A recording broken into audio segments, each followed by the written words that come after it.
So as you guys can see from the time-lapse video, what I did was went through with this titanium zinc white, and I just put a thin, even layer all over both of these main leaves. So you could do it over the entire canvas. The issue that I have with doing that is because I'm adding in the medium, which is the Galkid, and then a little bit of the Gamsol, it can tend to dry pretty stinking fast, which makes me crazy when I want to do a lot of blending, because then I won't get to blend.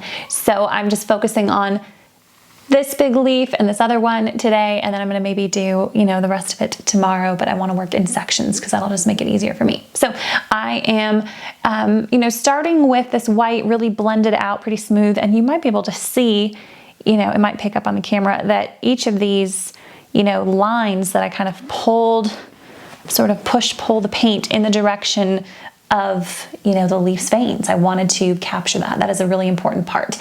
And, another tip for you guys, and I'll have a separate video for this, but when you are doing anything in oil or acrylic especially, make sure if you, glob on a big chunk of paint, if you just like lay it on thick somewhere, always make sure you spread it out before you walk away. If you have to go answer the phone, if you have to go, you have lunch, or, you're taking care of a kid, or you're doing homework, or whatever you're doing, like if you leave a big goopy glob on your canvas, there's a good chance that it might be a day or two before you come back to it. And sometimes your painting will be forever marked. I've had a lot of paintings where I've had like big chunks of paint that I've had to scrape off, sand off, or I've had to just chuck the canvas because I did not blend them out before I walked away. So anyway, that's a little tip for you. Just always make sure that you leave your brush strokes the way you want them, and any chunks of paint, always blend those out, because it's super easy to change color with oil paint. You can layer it up and you can really do a lot with color, but to change the texture underneath, I find to be a lot harder. So always try to, think through that. But next, what we're going to do is we're going to start doing some blending. So I'm going to go through here and take some of my paint medium, which is the Galkid Gamsol 50/50 mix, the blend, and I'm going to take a little bit of Payne's Gray on my brush. I'm going back to, this is the size 8 brush from earlier, and I'm just going to kind of lightly, not chunking it on. Actually, I want a little bit of black in there too, because that's got kind of a blue shade. There we go, little black mixed in. But I'm going to go through and just sort of section out this paint. And what I mean by that is I'm going to blend each little section sort of at a time. And I'm going to kind of just dot with my paintbrush like where these veins are, paying attention, because in real life, in this photo, there's kind of this nice white halo glow that goes around the edges of this leaf. So I want to capture that. That is something that's going to add interest, and it's going to really capture the essence of this leaf. So I certainly, want to be aware of that. I don't want to do every vein super detailed, but I want to kind of get the gist for where they are in there, because that is going to help me figure out my shadows and my highlights. And I'm not working with, you can see like there's not a ton of paint going on my brush, but I'm not applying a ton of paint to the canvas. It's just a little bit that I'm sort of pushing around. So, this section of, the leaf right here, where there's these veins, these big veins, and then these little like veins that split off, that's what I'm trying to sort of capture, but I want to capture it really, really softly. I want to get just enough, but not too much. So it's just finding the balance. And if you guys are doing a leaf with me, look for the areas that you find the most interesting on your photo, or if you're working from an actual leaf. I always find that tricky because leaves do decay, unless it's dried, it's going to change on you. So make sure you snap a picture of it if you are working from something that's natural and alive, because leaves and flowers, they change pretty quick.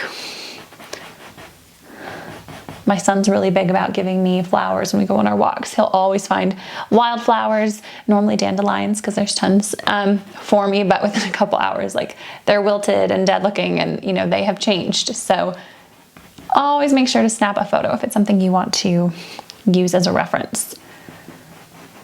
Okay, so I'm kind of just laying down some color here, you know, a little bit of color, not gooping it on. I'm not looking to really like texture this paint up. I'm just looking to sort of softly capture these highlights and shadows. And there's a lot of like push-pull that goes on with these initially, but I always want to make sure like this whole area, I left those brush strokes swooped in the direction I wanted them to go, just in case I walk away from it. If I walk away from it and they were going, you know, upside, squiggly, loopy, whatever, it would look awful later on. So I always try to have each layer, you know, just work in sections that are manageable. And because I'm a mom, like my kid will pull me away from a lot of times when I paint. I normally paint late at night. But for you guys, when I'm filming and I'm doing these videos, I tend to do it during the day. And, you know, I homeschool my son, he's with me, and my husband all day long too. So it's just like, I get pulled away and I never want to ruin a painting because I didn't get back to it in time. So if you're busy, which I'm guessing all of you are with something or other, you know, just make sure that you're leaving your painting the way that was something you can live with, you know. So I'm just going through and doing little short strokes, and I want to blend without over blending, because I do want to keep like these little highlights here, the highlight ring around there. So it's just little strokes, sort of checking my reference. And I'm not copying this picture by any means exact. I'm just sort of using it as a guide so that at the end it looks like a natural leaf and not something completely made up. And if you decide that it looks too dark, you can, you know, just, whoops, paintbrush is fine. If it's too dark, you can add just the tiniest little bit of white and sort of tone it, you know, lighten it up. And if it's too gray or too like, you know, blue-gray, add a little bit of black, just finesse it. See what you like. I think this is looking nice, but I might add just a hit of white. Just to soften it. But this is going to be the darkest area on this leaf, so.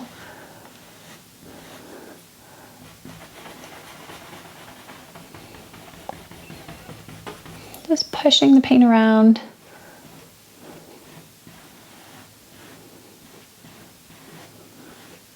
Sometimes when the paint is so freshly wet, it's hard to blend. So I find if I come back to it, even, you know, especially if it has the Galkid medium mixed in, if I come back to it 6 hours later, 12 hours, a day later, it is going to just, it just changes the consistency. It's really amazing. Sometimes it takes a few days, but it depends. But if you find it's not blending the way you want it, you can always just give it a little bit of time.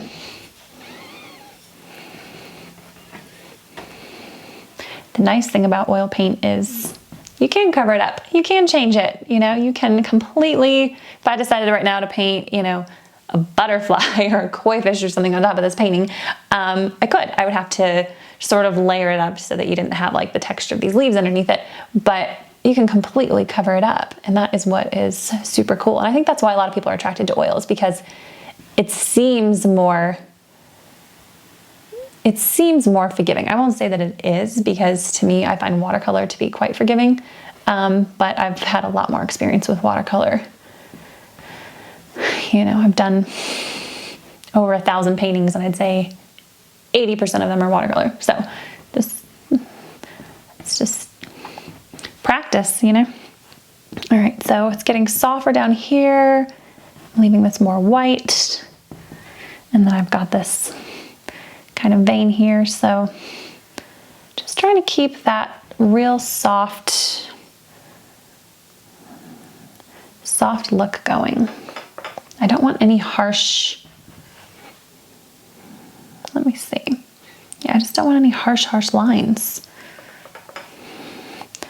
A little bit more white right here to try to capture, there's like another little small vein, but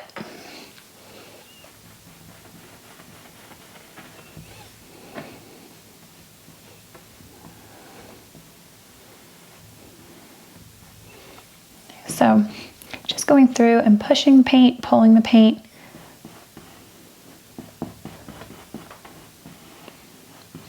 And then I want to show you guys, you know, like underneath here where I'm doing this next leaf, to show that there's this texture and to show that there is, you know, there's a difference between these two. There's like a really significant shadow.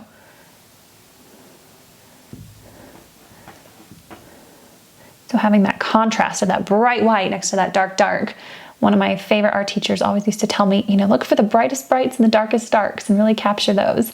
So I always try to factor that in to any painting I'm doing. So, you know, in the next coat, what I would do is probably go through here with some really bright white and just raise those edges so that if you were really up close to it, it would look like those leaves were truly on top of one another, and give it that texture and give it that dimension that you would see naturally.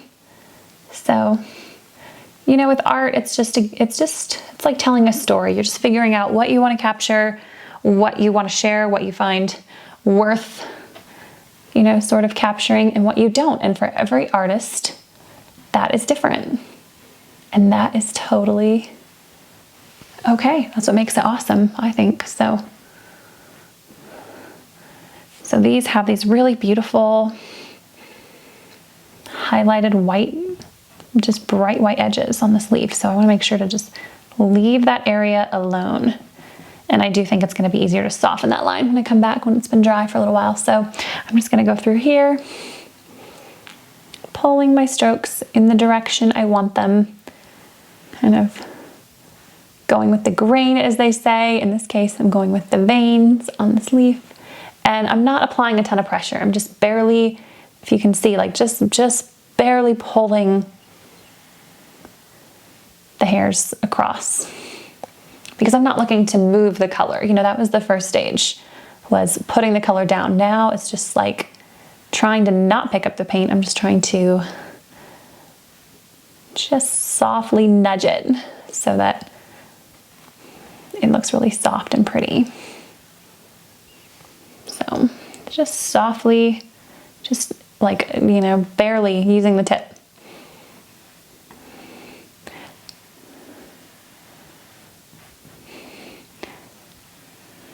Now my other leaf paintings I've kind of started them this way, where I've got a little bit of the vein showing, and then what I'll actually go through and do is, once this is like tacky, kind of like nail polish, you know, if you're familiar with that, or anything that's drying, you know, I'll just wait till it's like tacky, and then I'll just sort of soften over those veins so that they're not popping out, because I don't want them popping out. I just want them like barely there. So you guys take artistic license, do whatever you want, whatever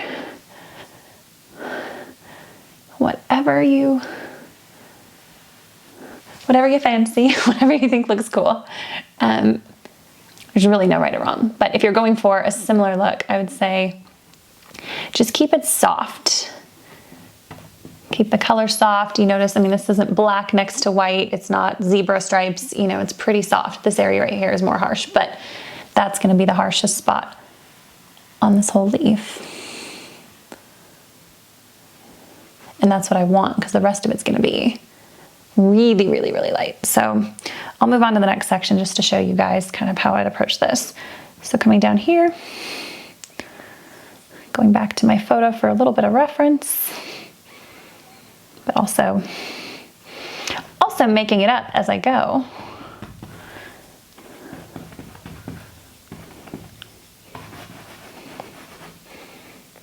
You know, not applying hardly any paint, just pulling some of the gray through, just paying attention to these veins. And there's not as many in this section at all, so I'm just going to go through here and just sort of pull through a little bit of this gray. Looking at the placement, you know, just spatially kind of mapping it out with my eyes as to, you know, how big each section is, working slowly and methodically, knowing that if I mess up and I overshoot it or I do something that's not accurate, again, you can totally change it. So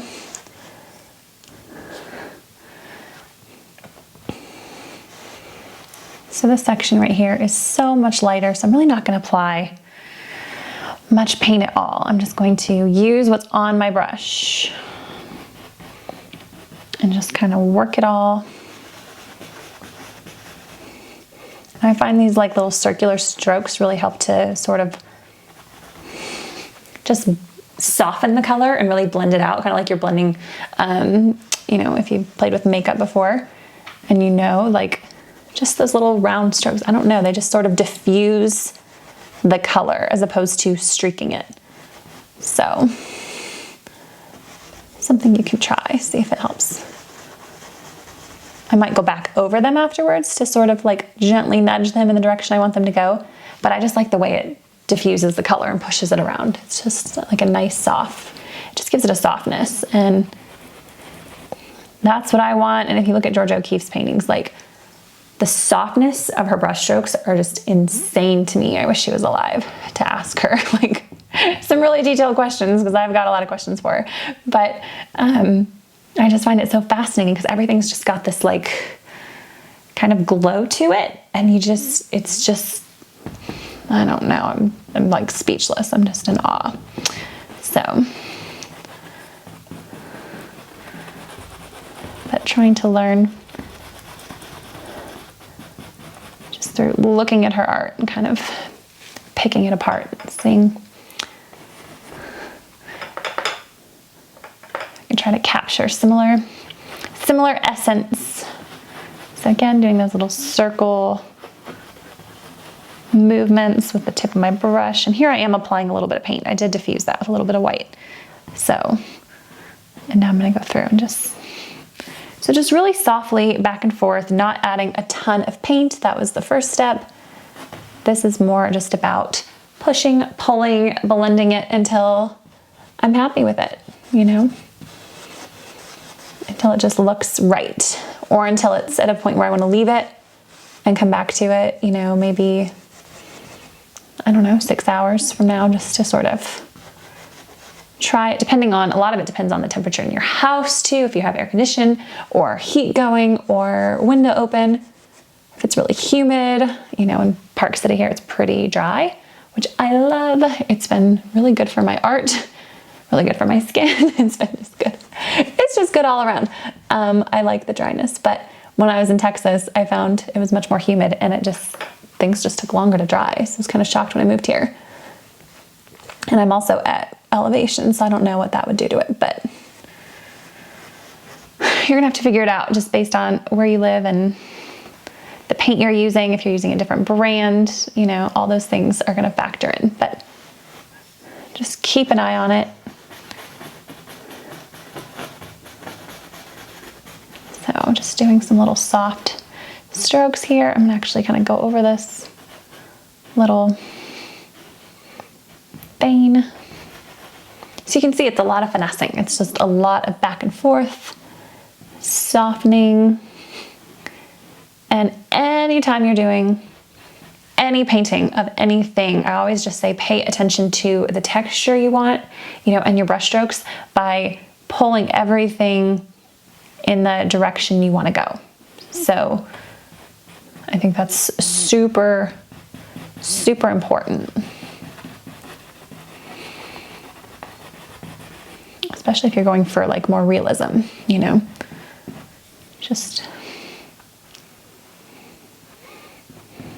and that's where I've got some fun like drills and little things on the site you guys can do to really just like work with blending and work with precision and work with just getting really comfortable with your paint and your paintbrush and seeing how they react, how you want them to work.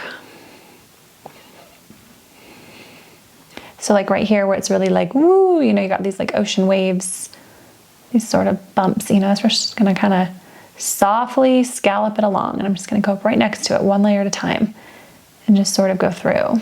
I'm not pressing in hard where you're gonna see that texture. I'm just like barely touching the canvas, but it's going to, there's a little chunk of paint there that showed up. Oh yeah, sometimes these little colors just hide in the brush and then they'll just like pop out. So no worries, just kind of blend it in with a little white. But you can see, just kind of tracing those waves with my paintbrush. And then I might even go all the way at the top down and just sort of ride the wave. I know it's the edge of a leaf, but it looks like, you know, it's got the wave shape. So that's where just really playing with the texture and just blending. And you guys, I can spend hours on this process. So I'm not going to make you watch the whole thing because this would be a crazy long video. And this is why some of my paintings take a very, very long time, is because it's so much finessing.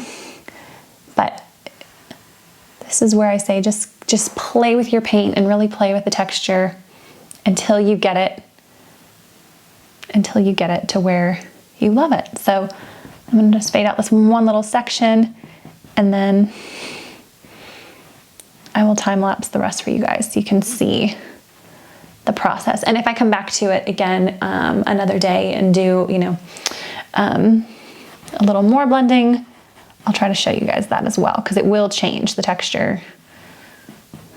I think this one for sure I'm gonna come back to when it's just a little bit drier, when it's a little bit tacky, because I find it just performs. It blends so nicely. And that'll help me get a really soft,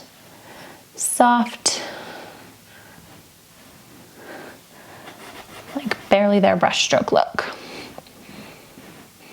I'm not anti-brush strokes, but sometimes I just want it so soft that you get lost in it and you don't really notice them. But definitely not anti-brush strokes. I just like to be thoughtful about where they go.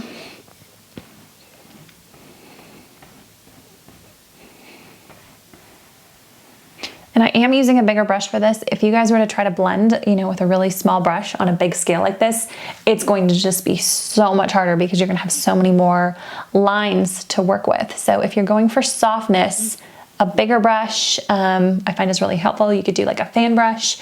Always make sure that it's clean and it's dry when you start. This one's obviously got, you know, a little bit of paint on it, but